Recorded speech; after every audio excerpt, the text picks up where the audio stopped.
Good morning.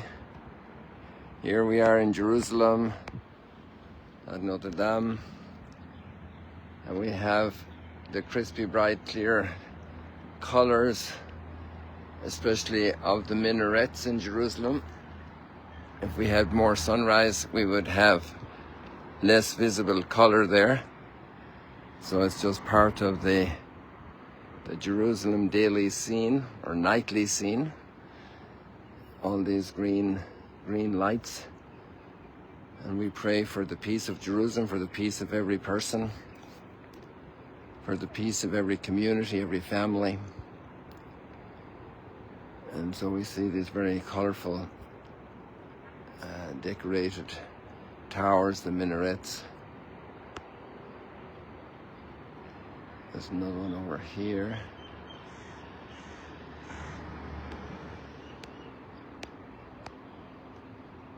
So people, I'm early this morning because again I have a commitment for pilgrims here in Jerusalem.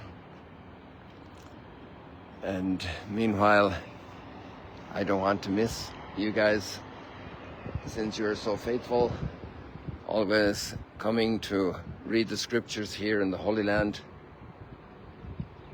And actually, if we could see it better, what we can now with the haze, even if there was sun up, there's a lot of haze, as you can notice. We can basically see Mount Nebo, or the area around Mount Nebo, from here, from our rooftop, over there in the distance. And actually I think it might be up a little bit further north.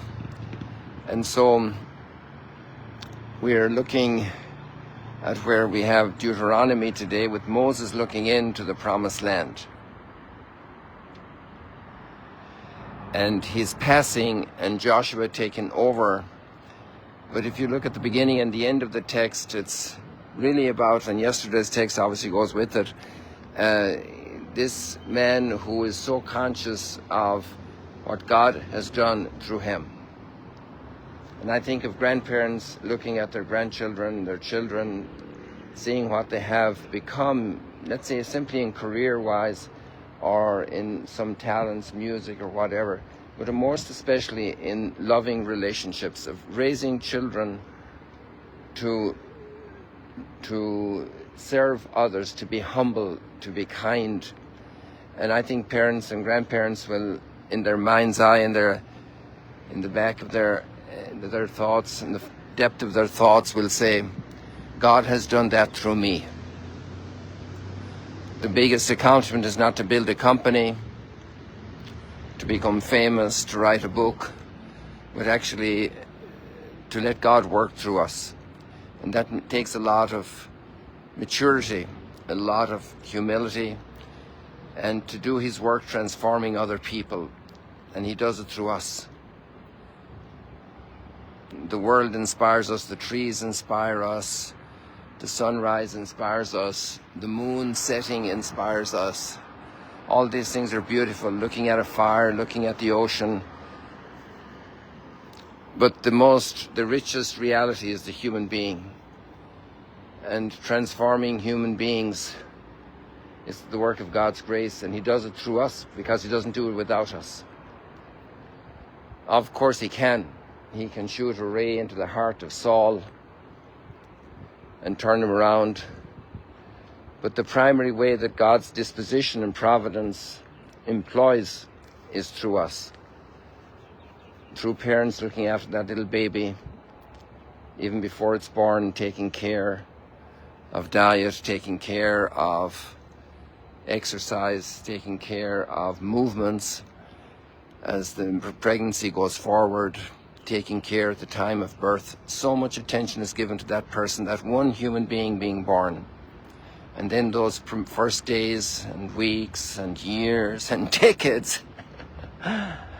And that's life spent shaping human beings. And that's why even the elderly have such a role in the family. And right now I'm very close to a family whose grandmother is passing probably very, very ill, very seriously ill with cancer. The doctors can't do any more.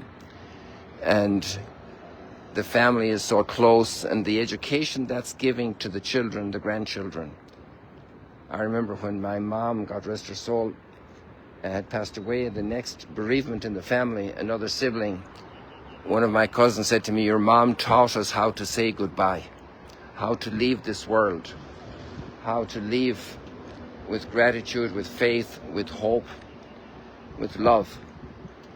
And therefore we can even teach people how to die, how to go. Our will and testament isn't the amount of money you leave to people, the amount of properties.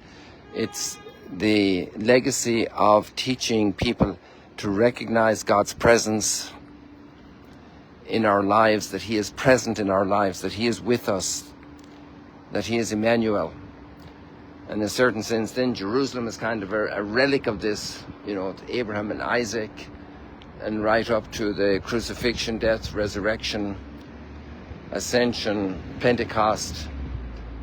In that sense, Jerusalem is an extraordinary record of the time of the exile and the return, the rebuilding, people struggling with their own miseries and defects and infidelities, and God accompanying and lifting us up and moving forward.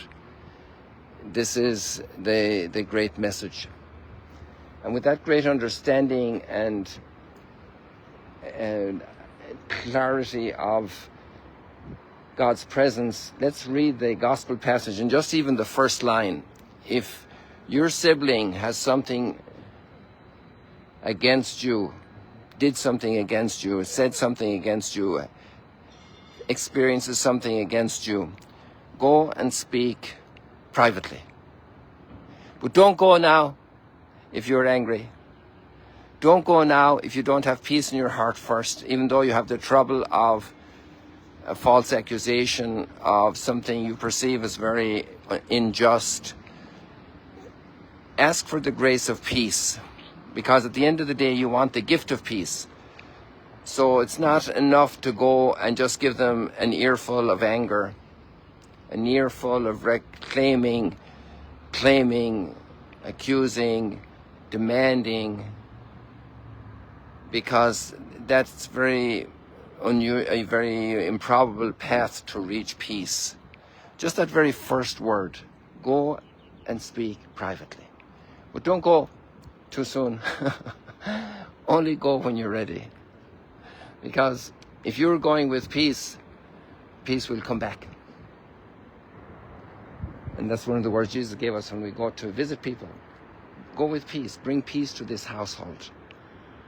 Verbally or factually, with the eyes, with the gestures, the handshake, the hug, the respect, the warmth, the interest. Go with peace. Go to meet the other with peace, with the peaceful intent, with the peaceful purpose, with the peaceful objective. And if we go with peace, even if there's trouble, maybe the other person will realize that they overstepped their commons, they overlooked an aspect that made what they did unjust. But if we go with that humble gift of peace, then it's easier for them to say, I made a mistake, I'm sorry, it was a misunderstanding, I didn't realize that this situation was like this and that you hadn't hurt me, so I hurt you back, I'm sorry. The path of reconciliation we have to learn since we're small little children. We have to teach it to the small little children. Otherwise, we won't see an end to the 120 conflicts raging right now. And each one of us has a very big role in this. To learn how to reconcile where there's a major difficulty or a small difficulty between us. People, may you bring peace to your world, to your family, to your workplace, to your friends. See you later, alligators. God bless you.